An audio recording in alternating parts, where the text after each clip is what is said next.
আসসালামু আলাইকুম viewers, welcome back to my channel Lima's cooking studio থেকে আপনাদের সবাইকে অনেক অনেক শুভেচ্ছা জানিয়ে শুরু করছি নতুন আরেকটি রেসিপি। আর আজকের রেসিপি ডাবের পুডিং। এই ডাবের পুডিং কীভাবে খুব সহজে বাসায় তৈরি করা যায় চলুন দেখে নেওয়া যাক।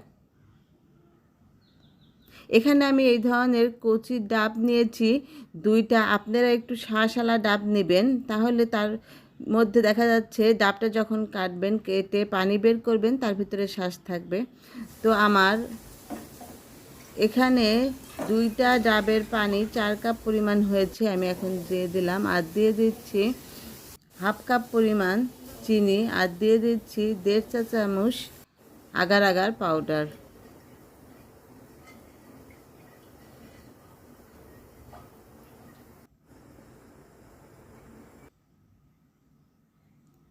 ভালোভাবে নাড়াচাড়া করে আমি মিশিয়ে নিচ্ছি।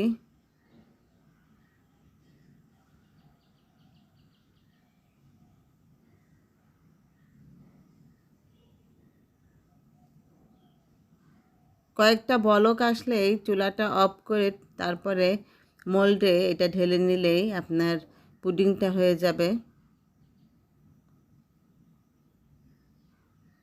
এই যে এখানে আমি একটা বাটি নিয়ে নিয়েছি। এখন আমি ডাবটা কেটে দেখি আমার ডাবের মধ্যে কোনো শাঁস নাই। তো আমার বাসাতে তালের শাঁস ছিল, ওইটা কেটে আমি এখন এর ভিতর দিয়ে দিয়ে দিচ্ছি।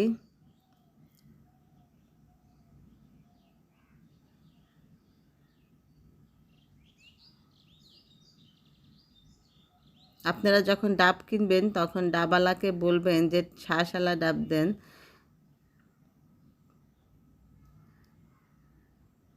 তো এখন আমি ডাবের পানিটা ঢেলে দিচ্ছি।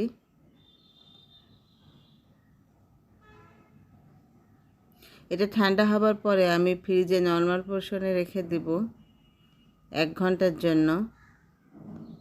এখন আমি ফ্রিজে রেখে দেব। ফ্রিজ থেকে আমি বের করে নিয়ে আসলাম 1 ঘন্টা পরে।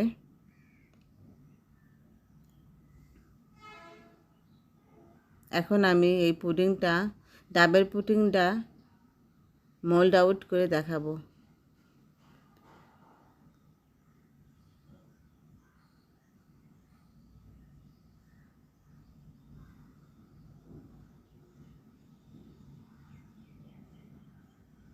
তো ডাবের পুডিংটা আমি মোল্ড আউট করলাম।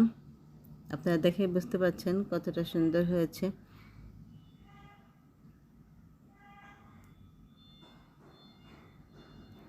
এই প্রচণ্ড গরমে আপনারা অবশ্যই এই ধরনের ডাবের পুডিং তৈরি করবেন। আমি কেটে দেখাচ্ছি।